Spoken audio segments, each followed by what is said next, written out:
పార్వతీదేవి స్నానం చేసే సమయంలో కాపలా కోసం తన మట్టితో చేసిన కుమారుడైన గణేశుడిని తలుపు వద్ద ఉంచుతుంది.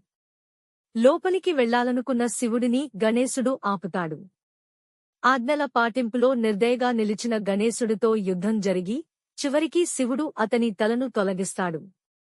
పార్వతీ దుముఖం కోపంతో శపించగా శివుడు శాంతి కోసం గణాలను పంపి మొదట కనిపించిన జీవి ఏనుగు తలను తెప్పించి గణేశుడికి అమర్చి ప్రాణం పోస్తాడు.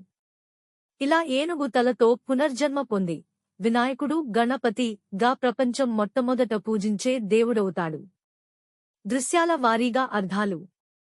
మట్టితో సృష్టి. పార్వతీ శక్తి, సృష్టి శక్తి. మట్టి అంటే ప్రకృతి ప్రపంచ పదార్థం.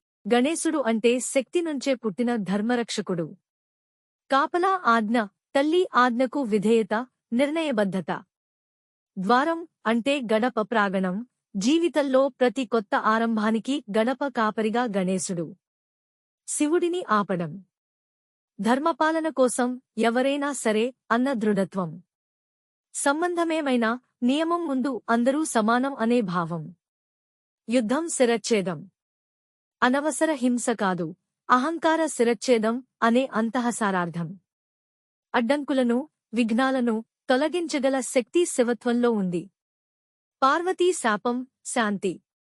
శక్తి, పార్వతీ దుముఖం ప్రపంచ క్రమం కదలిక. శివ శక్తుల సమీభావమే సృష్టికి సమతుల్యం. క్షమ, సమాధానమే పరిష్కారం. ఏనుగు తల అమర్చడం. ప్రకృతి నుంచే పరిష్కారం. మొదట దొరికినది అంటే అనుకూలం కోసం ఎదురుచూడకుండా ధర్మబద్ధ నిర్ణయం. ఏనుగు ప్రజ్ఞ, బలం, స్థిరత్వం. వినాయకుడు గా పూజ.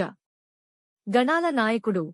ప్రతి కార్యక్రమానికి ముందు పూజించాల్సిన విఘ్నేశ్వరుడు, అడ్డంకులు తొలగించే తొలి స్మరణ. చిహ్నార్థాలు, సింబలిజం. ఏనుగు తల, పెద్ద తల, బుద్ధి, పొడవైన తొండం, సూక్ష్మ స్థూల లోకాన్ని పట్టుకునే సామర్థ్యం. పెద్ద చెవులు, ఎక్కువ విని గ్రహించే నైపుణ్యం. చిన్న నోరు, తక్కువ మాట, ఎక్కువ పని. చిన్న కళ్ళు, ఏకాగ్రత. ఒక దంతం, ఏకదంత అవసరమైన దాన్ని నిలుపుకోవడం, అనవసరాన్ని విడిచిపెట్టడం. మోదకం, సాధన భక్తి ఫలితం చివరికి మధురమైన ఫలితమే. ఎలుక వాహనం, చంచలమనస్సు ఇంద్రియ వాంఛలపై నియంత్రణ. బుద్ధి ముందు ఆ వాంఛలు కూడా సేవకులే. నైతిక విలువలు జీవన పాఠాలు. విధేయత.